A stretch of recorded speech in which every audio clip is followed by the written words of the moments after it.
Ladies and gentlemen, today I'd like to share a big idea with you. In fact, I believe it could be one of the biggest ideas of the 21st century. It's an idea that could unite politicians from the left to the right in fixing our broken social security system. It's an idea that could give dignity to millions and accomplish what we should have accomplished long ago, especially in our rich and wealthy countries, eradicating poverty. But first, I have to be honest with you. It's actually not my idea.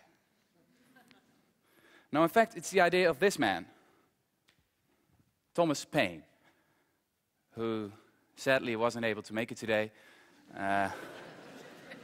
because, well, he died 200 years ago. But it was also the idea of these guys, some of history's greatest thinkers. Now I can hear you think, what kind of idea could unite men so different, such as the civil rights campaigner Martin Luther King on the one hand, and the free market economist Milton Friedman on the other hand?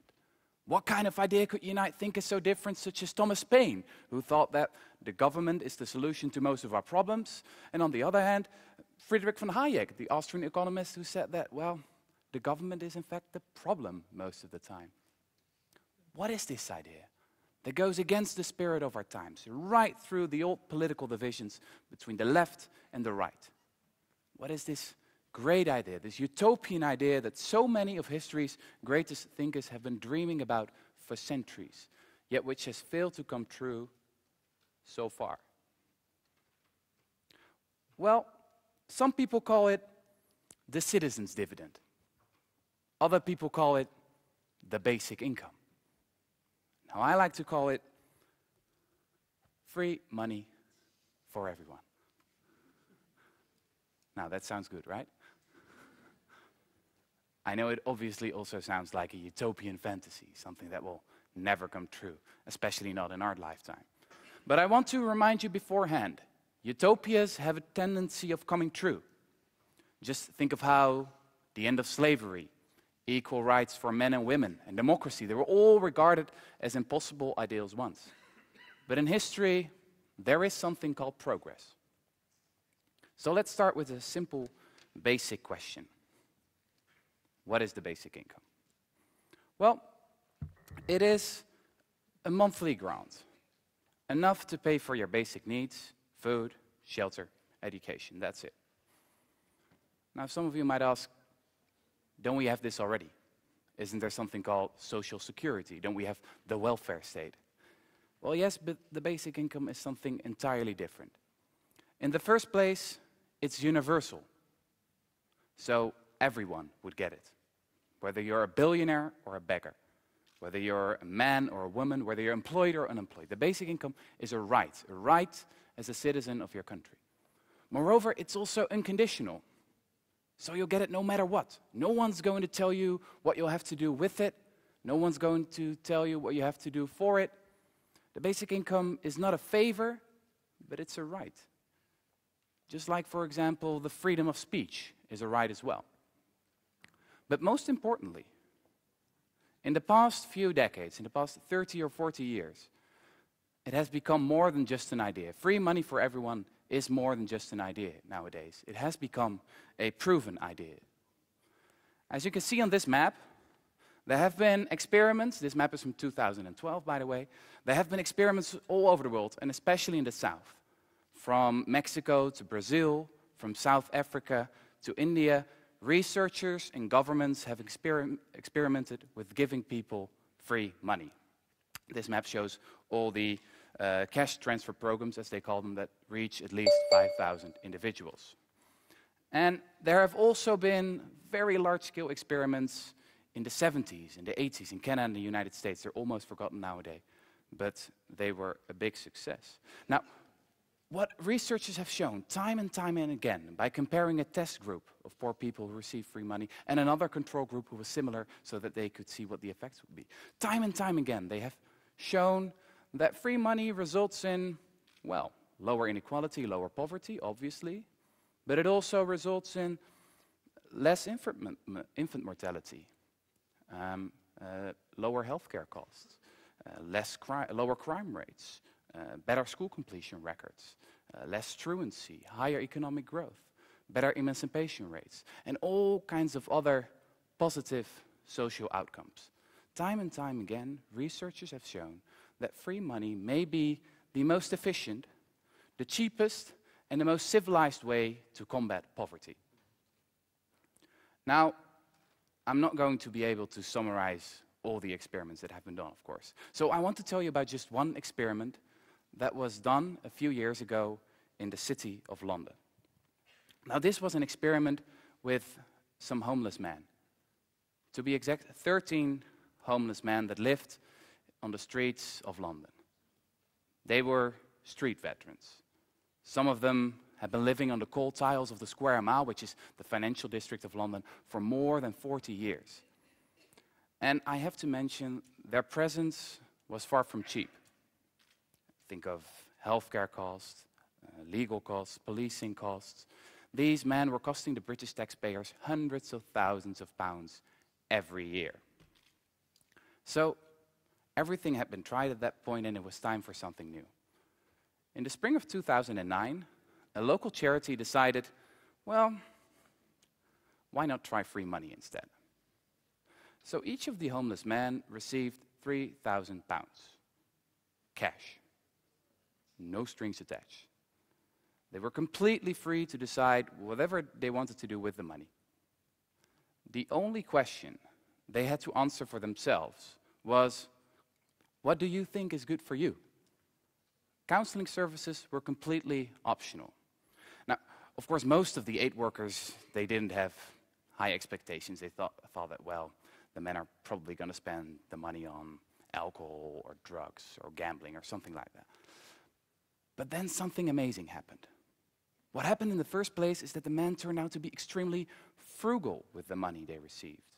At the end of the first year, only £800 had been spent on average. And where did they spend it on? Well, a phone or a passport or a dictionary. Each of the men had his own idea of what would be best for him. Moreover, a year after the experiment had started, the impossible had happened. 7 out of 13 of the men had a roof above their head. 2 more had applied for housing. Some of the men took gardening classes. Another learned how to cook, for example. They visited their children again. And all of the men made plans for the future. It sort of seemed as if the cash had empowered them. Now, I don't know if there's a politician in the room, but a politician would probably ask at this point, well, this is a very interesting story, but what did it cost? What did the experiment cost? Well, the answer is £50,000, including the wages of the aid worker. So, in addition to giving at least 7 individuals another shot at life, the project had saved money by a factor of at least 7. And this is a very conservative estimate. Even the liberal free market magazine, The Economist, concluded at that point the most efficient way to spend money on the homeless might be just to give it to them. Experiments such as these, and that have been done all around the world, show us that we need to rethink what poverty actually is. Poverty is not a lack of character. Poverty is a lack of money. Nothing more, nothing less. So it turns out that it's a great idea just to give money to the poor if you want to resolve that problem. Ladies and gentlemen, we are living through a time and age in which our societies and economies are changing faster than ever. It's an age of automation. The robots, they're coming for our jobs. Now, this will bring, obviously, great prosperity, but it also means that we will have to adjust. If we do not adjust, if we keep applying the solutions of the 20th century to the challenges of the 21st century, then the middle class will crumble and inequality will soar. Now, truly, this is a dystopian future. Nowadays, governments are obsessed with pushing people into jobs even when there are no jobs. It's like the great inventor Richard Buckminster Fuller once said, so we have inspectors of inspectors and people making instruments for inspectors to inspect inspectors.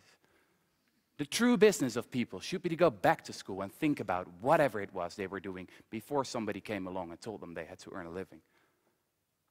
I believe that the basic income is a better alternative to our current welfare mess. But I have to admit, throughout history, there have always been 3 arguments against it, 3 formidable objections. Now, the first goes something like this. It's an interesting idea, but I've done some calculation and it's too expensive. Sorry, can't pay for it. It's not going to work.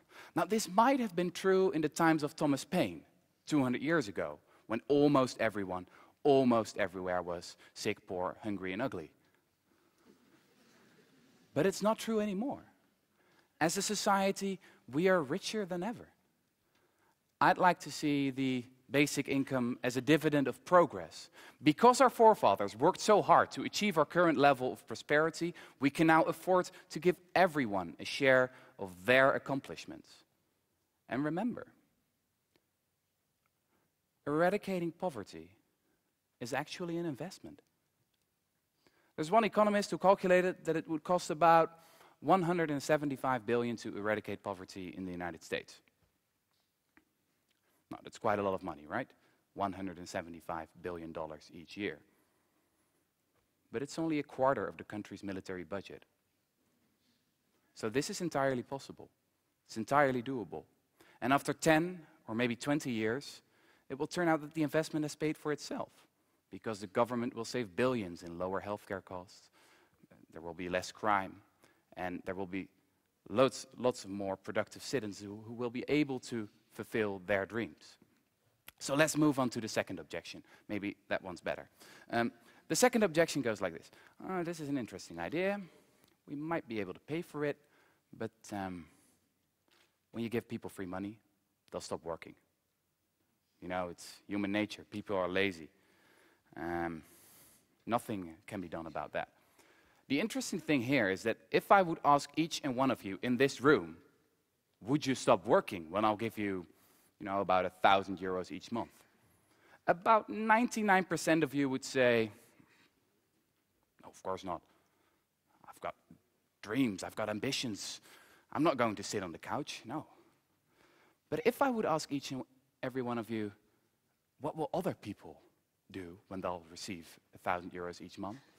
I think about 99% of you would say, yeah, other people. Yeah, they'll probably stop working. It's human nature. They're lazy. Well, if that's what you're thinking, I've got some news for you.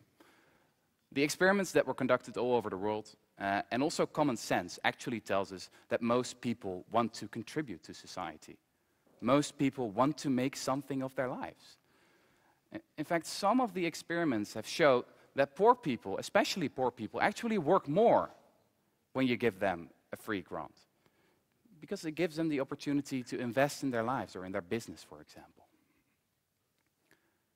The third objection, ladies and gentlemen, might be the most difficult to overcome.